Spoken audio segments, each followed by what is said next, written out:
I think the change in the market at the moment is not so much technical, it's about distribution. And if you look at the travel eSIM providers today, they're building big user bases through their brands already and capturing these groups of users.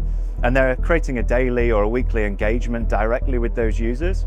If you contrast that with a big telco, generally it's an indirect relationship. It's much slower to market. They're much more contract and policy driven. So I think overall the opportunity is more about building this user base to start with, which is what we're seeing with the travel SIM providers.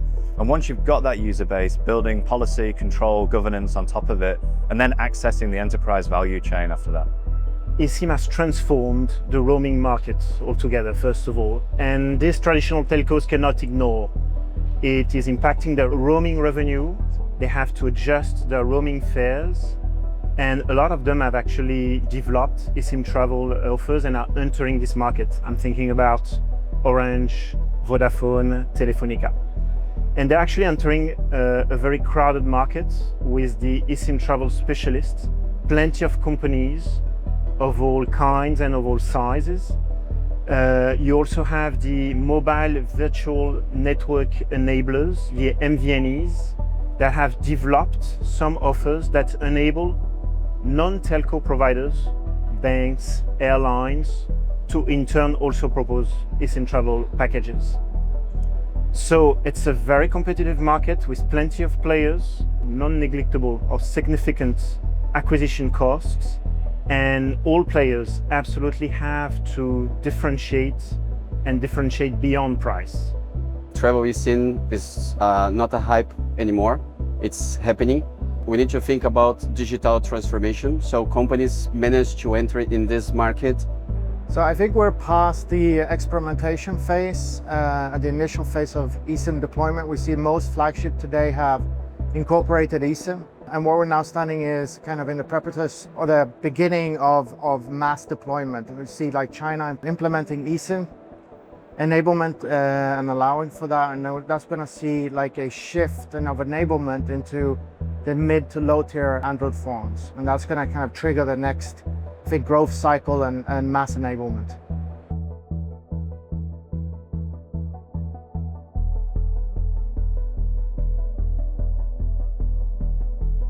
I don't think it's anymore in just the provisioning APIs, whereas historically that's been a differentiator for telcos.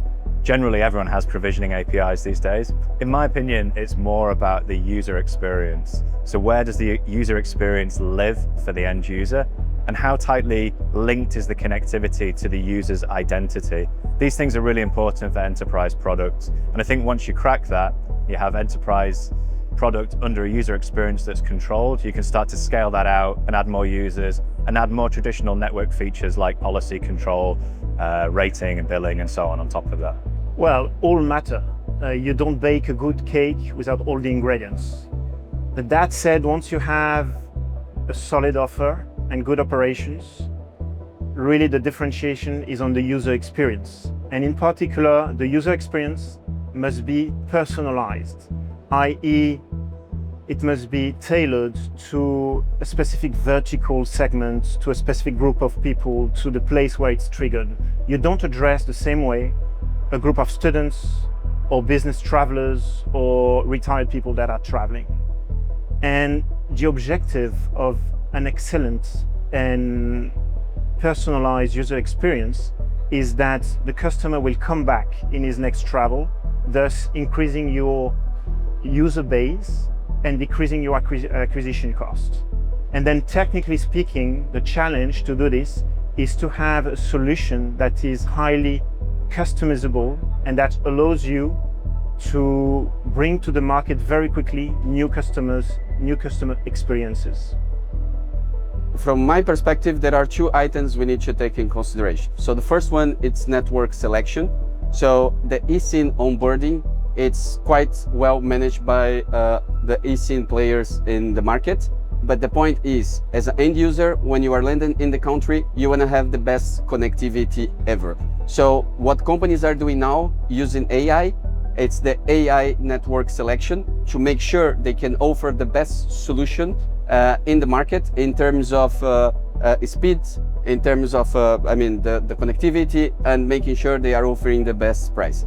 On the other side, we are talking about the management experience. So it's how enterprises or how the eSIM players will provide solutions to the enterprise companies. So here we are talking about a centralized solution, providing real-time insights or fully integrated with the ERP systems. And of course, there are much more coming.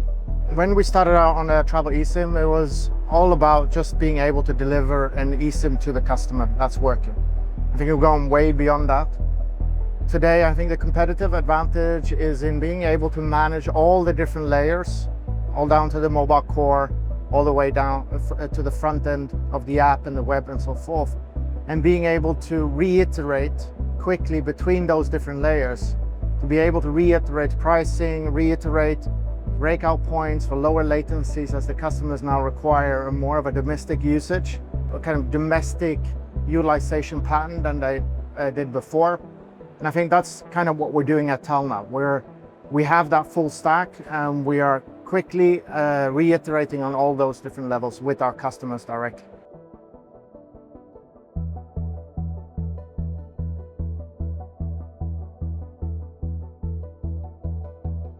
In my view, it's about enterprises formalizing the behavior that we're already seeing in the market with travel eSIM. So employees are already buying their mobile connectivity through these travel eSIM providers.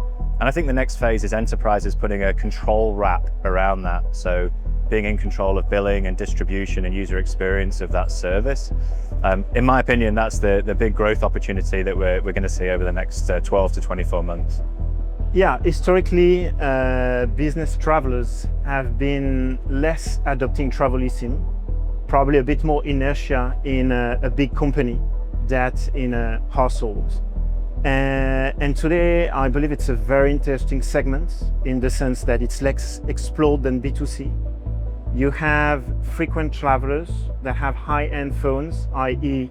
often supporting eSIM, eSIM compatible.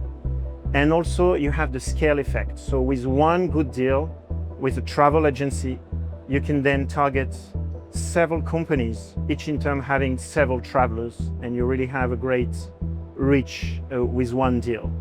And finally, you know, those business travelers, they also travel privately. And so it also fuels your B2C business. So actually you can see several travel eSIM specialists going towards this business travelers. You have Orange Travel that recently announced an important deal with Selectour.